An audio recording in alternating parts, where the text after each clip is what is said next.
Good morning all. Paper आमच्या वेळेस फुटत होते, असं नाही की पेपर आजच फुटत आहेत म्हणून. ओके, पण ते पेपर किती ऑथेंटिक होते आणि फोडणारा किती ऑथेंटिक होता हा प्रश्न आहे. म्हणजे आमच्या वेळेस पेपर फुटीची होती ती अशी होती की मतीन भाई, मंगेश भाऊ, ओके, चिमा दादा, ओके, आणि असे काहीतरी असे भलते फडतूचे नाव असायचे. आणि तो असे लफंटूस पोट्टे साले हे कुठेतरी पाणठ्याल्यावर किंवा चहाच्या टपरीवर असे बसलेले असायचे आणि त्यांच्याकडे पेपर आहे अशी ती अफवा पसरून द्यायची आणि आम्ही ते शोधत फिरायचो. आम्ही काय सगळेजण फिरायचे, ओके, आणि रात्रभर मुलं फिरत राहायचे, पेपर फुटला, पेपर फुटला, पेपर फुटला, आणि मुलं फिरत राहायचे, यांना कुठेतरी शोधायचे.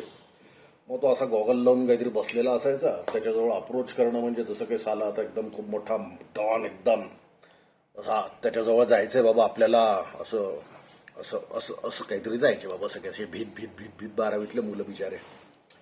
मग त्याला असं काही इशाऱ्यांनी असं हळूच पेपर आहे का, तर तो म्हणायचा हा. मग ते डील स्टार्ट व्हायचं 10,000 50,000 असं काहीतरी मूर्खासारखं बावडासारखं. मग ते फायनली क्लोज व्हायचं 5 रुपये 10 रुपये 15 रुपये समथिंग लाईक दॅट. आणि काही काही तर आमच्यासारखे असे होते की 5 रुपये 10 रुपये काय बाबा आम्ही खर्रा देतो तुला, एखादा चहा देतो, बस इथं ते क्लोज व्हायचं. पण ही डील काही अशी 5 मिनिटात संपत नव्हती, तिथं बसून राहावं लागायचं 1 तास 2 तास 3 तास. मग त्याला समजायचं की नाही याच्याकडे पैसे नाही, याच्याकडून चहाच घेऊन घ्या नुसतं, याच्याकडून खर्राच घेऊन घ्या नुसतं, याच्याकडून 15 रुपयेच घेऊन घ्या नुसतं. हा गाडीवर आला का मग आपल्याला 100 रुपये देऊ शकतो, 200. कारनी आला का आपल्याला 1000 देऊ शकतो, 5000 देऊ शकतो, असं इट वॉज लाईक दॅट. असे ते कॅल्क्युलेशन होते, ओके. मग कालांतराने मला लक्षात आलं की हे जे लफंटूस पोट्टे होते हे गल्लीतले, हे यांचा तो धंदा होता. कुठून तरी अशा 12वीचा पेपर आणायचा कोणता तरी आणि तो विकायचा आणि याच्यावर पैसे कमवायचे. सालभर का उनका हो जाता था इंतजाम जो भी है वो, ओके. कारण की असे लफंटूस दादागिरी फील्डचे हे पोरं असायची, यांना पुन्हा पैसे मागायचे कोणी हिंमत करत नव्हतं, ओके. मी तेच म्हटलं की पेपर किती ऑथेंटिक होते माहित नाही.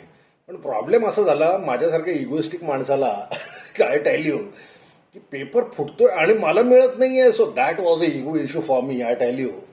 म्हटलं ह्यावेळेस तुम्ही पेपर आणून, म्हणजे काय व्हायचं की पेपर सुटल्यानंतर ती चर्चा व्हायची, अरे पेपर फुटला होता माझ्याकडे होता आणि तो 100% निघाला, 90% बरोबर निघाला. साला मेरे लिए इगो इश्यू हो गया वो की साली माझी एवढी ओळख, मी पण साला एकदम एक्स्ट्रावर्ड, मेरी इतनी बडी गँग, मेरी इतनी पहचान, मेरे को पेपर नाही मिला. फिरलो बाबा मी पण रात्रभर पेपरसाठी. आणला कुठून तरी पेपर, ओके. पेपर आणला सकाळी 9 वाजता, पेपर 6 वाजता काहीतरी आणला. काय वाचायला मिळणार आहे. पेपर पाहून माझी एवढी फाटली, कारण मी जो अभ्यास केला होता त्याच्याशी तो बिलकुलच मॅच होत नव्हता. तर 2-3 तास माझी अँझायटी मध्येच चालले गेले.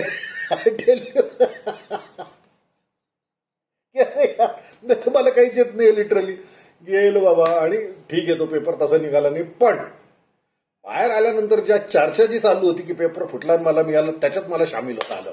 अरे मेरे को भी मिला था पेपर, क्या निकला यार, 100% निकला, क्या बताओ, मेरे को तो ऐसा सामने वाले ने दिया ना, क्या ऑथेंटिक आदमी है.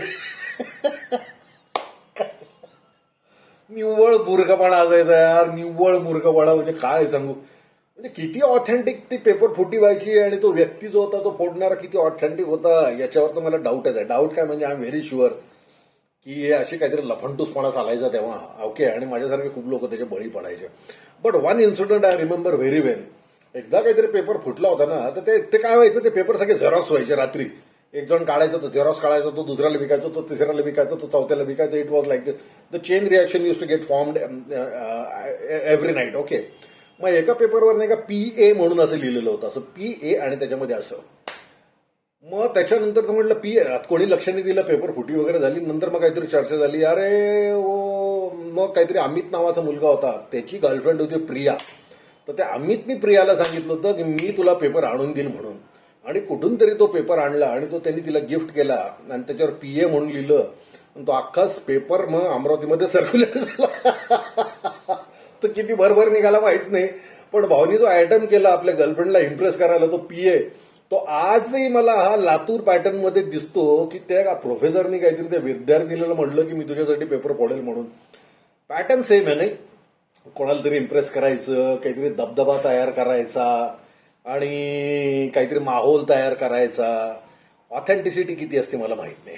एनिवेज पेपर फुटी ही पहिले पण व्हायची, आता पण होतीये.